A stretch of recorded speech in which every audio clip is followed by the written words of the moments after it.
Hi welcome to Kai TV media. ఈరోజు మనతో బుల్లితెర నిర్మాత, స్పందన క్రియేషన్స్ అధినేత, స్పోర్ట్స్ పర్సనాలిటీ, ఇంటర్నేషనల్ అథ్లెట్ బండి రమాదేవి గారు ఉన్నారు. వారితో మాట్లాడుతాం.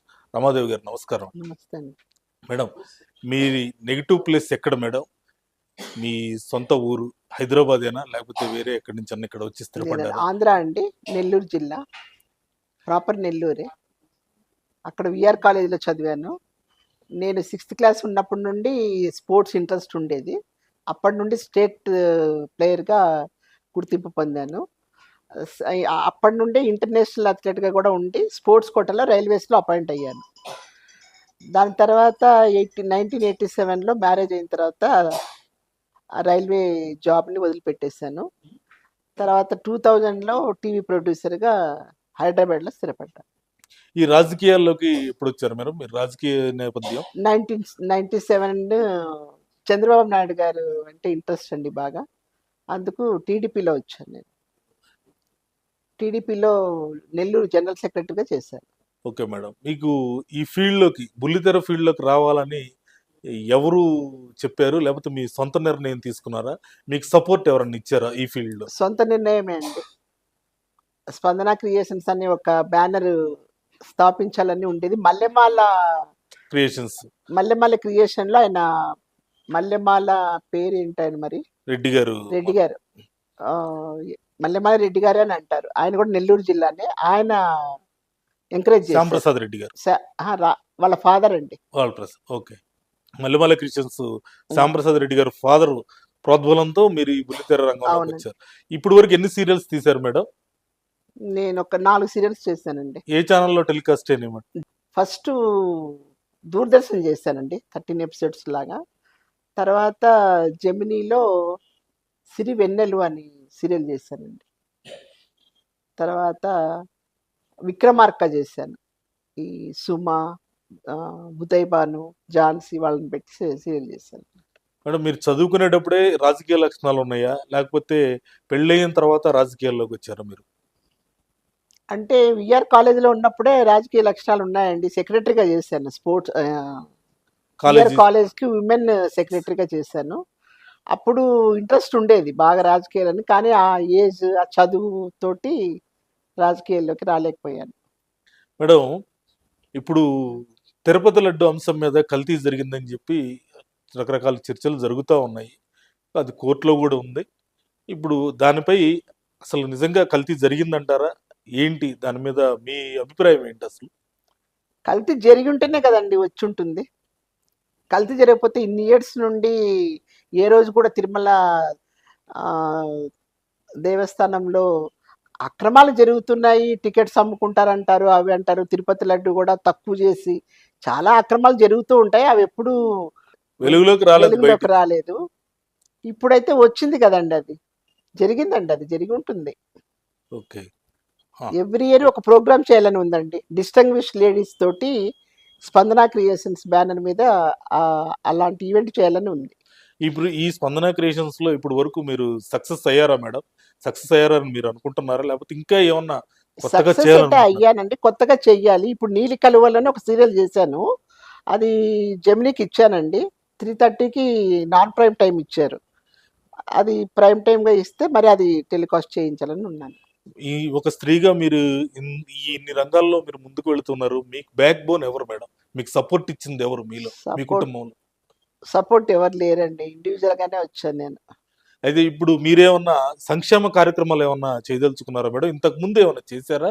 సంక్షేమ కార్యక్రమం ఇప్పుడు చేయాలనుకుంటున్నానండి. ఏం చేద్దాం అనుకుంటున్నారు? ఎవరికి చేద్దాం అనుకుంటున్నారు? నాకు బ్లైండ్ పీపుల్ ఇంట్రెస్ట్ అండి. బ్లైండ్ వాళ్ళకి ఏమైనా చేయాలని ఉంటుంది. ఈ రేప్ కేసులని అంటారని కానండి, అది ఆల్రెడీ అన్ని జరిగిపోయిన తర్వాత వెలుగులోకి వస్తుంటాయి. ముందు ఎక్కడైనా మనకు ఒక రేప్ కేసు ఇక్కడ జరుగుతుందా, అక్కడ జరుగుతుందా ఏమైనా తెలిస్తే అప్పుడు ఏదైనా అరికట్టడానికో లేకపోతే అక్కడికి వెళ్ళి ఏమైనా చేయడానికో ఉంటుంది. అన్ని జరిగిపోయిన తర్వాత మనకు వెలుగులోకి వస్తాయి. కానీ యాక్చువల్ గా ఆ కేసులన్నీ కూడా జరిగిన తర్వాతే వస్తాయి కూడా. ముందుగా ఇప్పుడు ఫర్ ఎగ్జాంపుల్ ఎవరన్నా అనుకోని ఈ అమ్మాయిని తీసుకెళ్లిపోవాలి, రేప్ చేయాలనుకున్నది ఎవరికి తెలియదు, వాడి మనసులో ఏమనుకున్నాడని తెలియదు. కొన్ని ఉంటాయండి. అమ్మాయిని సడన్ గా ఇప్పుడు ఎక్కడో ఇప్పుడు నేను వెళ్తూ ఉంటే తీసుకొని అది పట్టుకోవచ్చు మేడం. అది అది కాదు. సమాజంలో నైతిక విలువలు ఉన్నవాడు ఎవడైనా సరే దాన్ని అరికడతాడు. కానీ ఇది జరిగిన తర్వాత బయటకు వచ్చేదాన్ని ఎలా ఎలా కంట్రోల్ చేయగలుగుతాం? ఎవరు చేయాలి అది? పోలీస్ డిపార్ట్మెంట్ చెయ్యాలండి అసలు. వాళ్ళే కదా ఏదైనా కేసులు ఏమైనా ఉన్నా కూడా చేయగలుగుతారు. వాళ్ళు అంత ఇంట్రెస్ట్ చూపరండి. ఎప్పుడో జరిగిన తర్వాత లేజీగా వెళ్ళి అప్పుడు చూస్తాడు. అంత అయిన తర్వాత కూడా అంత ఫాస్ట్‌గా ఉండదు.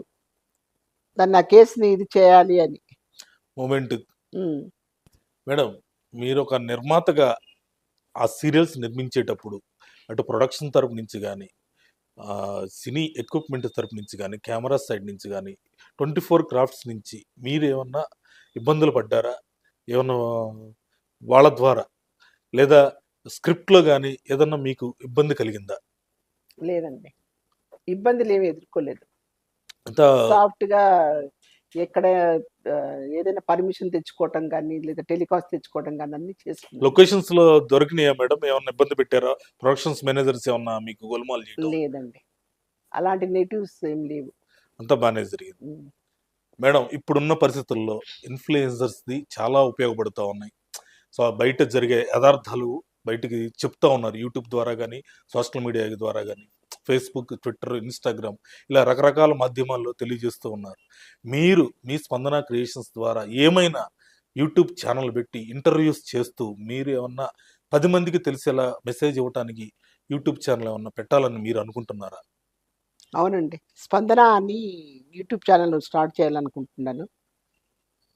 డిస్టింగ్విష్డ్ లేడీస్‌ని ఫస్టు ఏదైనా ఇంటర్వ్యూస్ చేసి, వాళ్ళ అభిప్రాయాలన్నీ కూడా తెలుసుకొని యూట్యూబ్ స్టార్ట్ చేయాలనుకుంటున్నాను. అంటే లేడీ ఓరియెంటెడేనా? లేడీ లేకపోతే oriented. Lady oriented. Okay. Madam, మీరు కొత్తగా పదవి చేపట్టబోతున్నారనేది నాకు తెలిసింది మేడం. తెలుగు రాష్ట్రాల్లో తెలంగాణ తరపు నుంచి వస్తుందా? మీకు ఆంధ్రప్రదేశ్ ద్వారా వస్తుందా? ఏదొచ్చినా చేస్తానండి.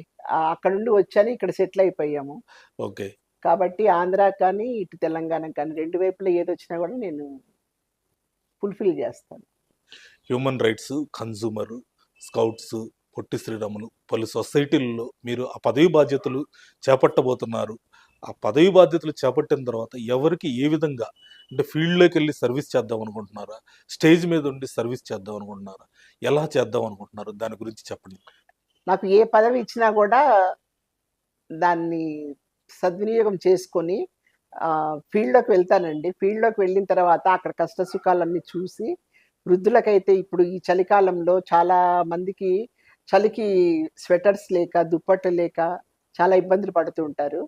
అలాంటి వాళ్ళని చూసి స్పాన్సర్స్ లేకపోయినా నా ఓన్ మనీ తోటైనా సరే నేను వాళ్ళకి అలాంటివన్నీ నేను సమకూరుస్తానండి. ఇంకా తర్వాత ఇప్పుడు ఈ గురుకుల పాఠశాల అన్నారు కదా! అలాంటి దాంట్లలో కొంతమందికి పిల్లలకి అవగాహన ఉండదండి. ఈ పీరియడ్స్ వచ్చినప్పుడు అలాంటి కొన్ని నాకు చలిస్తూ ఉంటాను నేను. అలా పిల్లలకి అలాంటివన్నీ తెలియకపోతే. వాళ్ళని అవేర్‌నెస్ తీసుకురావాలని అనుకుంటుంటాను. నేను చిన్నప్పటి నుండే ఇండివిడ్యువల్‌గా వచ్చానండి. లవ్ మ్యారేజ్ చేసుకున్న తర్వాత నేను నిజంగా ఇటు పేరెంట్స్‌కి, అటు పేరెంట్స్‌కి దూరంగా ఉన్నాను. ఇండివిడ్యువల్‌గా ఉన్నాను కాబట్టి ఇండివిడ్యువల్‌గానే నా కూతుర్ని గాని, నా కొడుకును ఇద్దరు పిల్లలు నాకు. కూతురు ఎంఎస్ చేస్తుంది యూఎస్‌లో. బాబు సింగపూర్‌లో ఎంబీఏ చేస్తున్నాడు. అలా ఇండివిడ్యువల్‌గానే నేను చేసుకుంటూ వచ్చానండి. మరిన్ని మంచి కార్యక్రమాల్లో మళ్ళీ కలుద్దాం మేడం గారు. నమస్కారం. నమస్తే అండి.